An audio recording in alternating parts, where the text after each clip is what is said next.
Ministri e Arsimit Arberia Nagavci në një postim publik në rrjetin e saj Facebook ka bërë të ditur se ka nënshkruar vendimin për ndarjen e bursave për nxënësit e arsimit dhe aftësimit profesional në Kosovë. Nga gjithsej 100 bursa, 70 do të ndahen për nxënësit në drejtime deficitare dhe 30 për vajza në drejtime teknike. Drejtoresha e Shkollës Teknike Nexhmedin Ixha, Florentina Gjergjej, tha se mbështetja financiare e nxënësve është një mundësi e mirë. Qëllimi i këtyre bursave është që të investohet në kapacitete njerëzore, sidomos në ato teknike, të cilat për momentin janë në mungesë në nivel të vendit, kështu që për nxënësit të cilët si vjet do të regjistrohen në klasën e 10 është një mundësi ideale që përpos që do të zgjedhin profesionet e së ardhmes, ata do të kenë mundësinë edhe mbështetjes financiare nga ana e mashtit.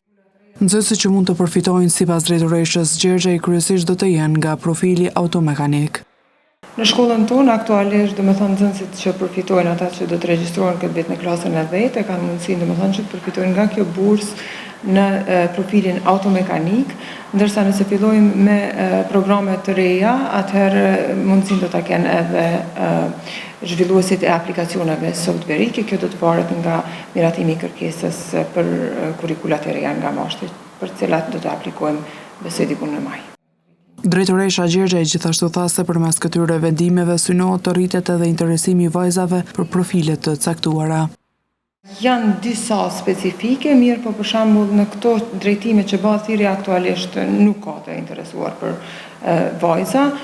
Shpresojmë këtë vit do të ketë interesim më të madh. Drejtimet të cilat te ne janë vajzat kryesisht janë arkitektura, dizajni, informatika.